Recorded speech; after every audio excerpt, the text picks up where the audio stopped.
Heddiw yma, brioche.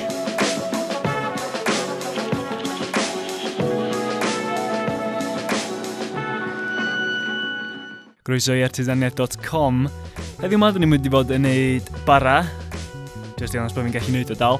Hef yn defnyddio lot o fenyn. Ie, dyn ni'n mynd i fod yn gwneud brioche. So, beth dyn ni'n mynd i fod yn gwneud ydy cymryd food processor a roed o yn erbyn gwaith llaw i weld pwy sy'n gallu gwneud y brioche gorau. So, dyn ni'n mynd i gymryd y cynhwysion yma a i smasho nhw gyd fyny yn y ddau beth yma. Bowlan a'r food processor. So, a wede. I ddechrau, dyn ni'n mynd i ddod a'n cynhwysion sych efo'r cynhwysion glyd, obviously. Sef llefrith efo bach o fyrim yn efo a just wyau efo blawd, halan a siwgr. Cymysgu yna gyd fyny wedyn i wneud yn toes. So hwn di'r peth ni'n dechrau efo. A i hwn wedyn dyn ni'n mynd i adio'n menyn. Ond cyn hynna, ni eisiau mynd i roi brec bach iddo fo. Dyn ni'n angen tyluno fo gormod, achos bod ni'n mynd i wneud y gwaith y munud. So, 20 munud i bod, a mae hwn yn barod.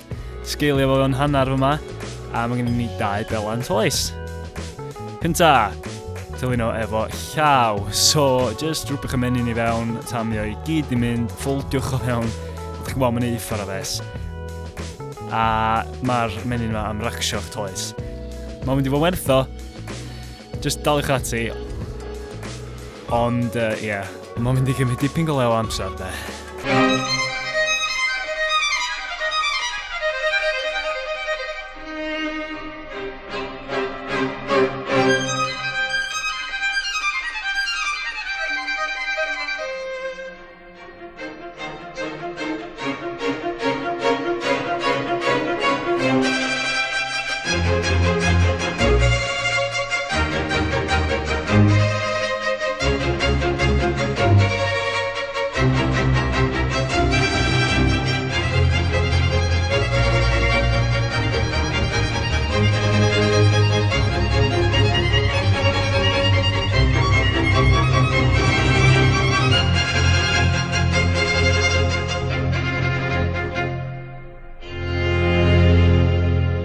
Ni, 18 minutes. So, mae osgur fi yn y post, dyn ni'n mynd i fynd a defnyddio'r processor wan. So, be hwn yn mynd i wneud i, basically, just rhwygo y toes yna di wneud fewn i bits.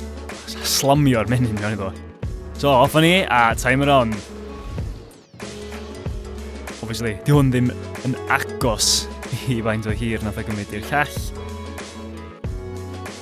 5 munud gymerodd hwn i fynd i wadd, efo digon o amser i fi poetio'n hwmpas a gwneud stwff eraill. So, it's a lot yn arguio bod hynna yn benefits o'r food processors.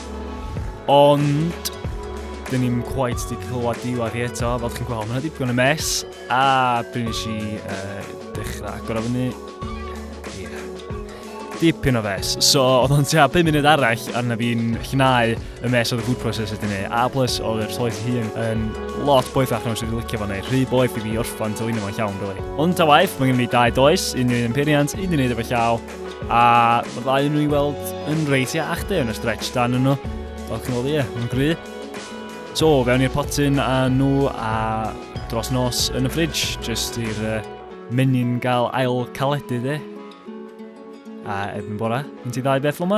2 di profi neis, peirians di profi bach mwy na'r llaw. Just chos bod o'n boethach, swn i'n meddwl.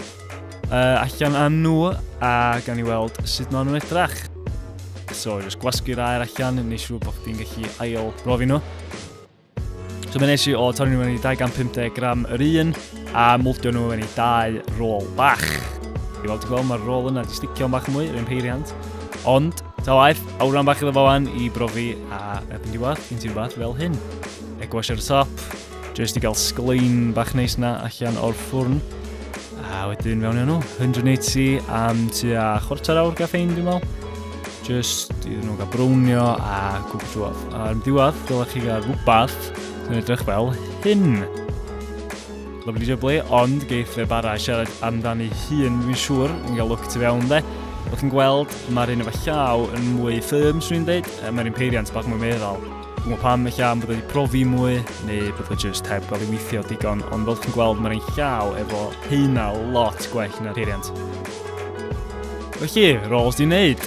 A be dyn ni'n cymryd o hyn? Mae'r ei llaw yn neud lot gwell na'r ei peiriant, ond ydi o werth yr amser? Wel, yndi, I suppose. Mae'r un peiriant di gorboethi a dyn ni'n misio hynna. Fel ydych chi'n gweld, mae'r un llaw efo strwythio llawer gwell. So, be dwi'n dweud i os gen ti'r amser gyda efo llaw, ond croeso i chdi ddefnyddio food processor. So, gaeth yn dwi efo artisaniaid.com a dewch am watchad, a fel ydych chi tro nesaf.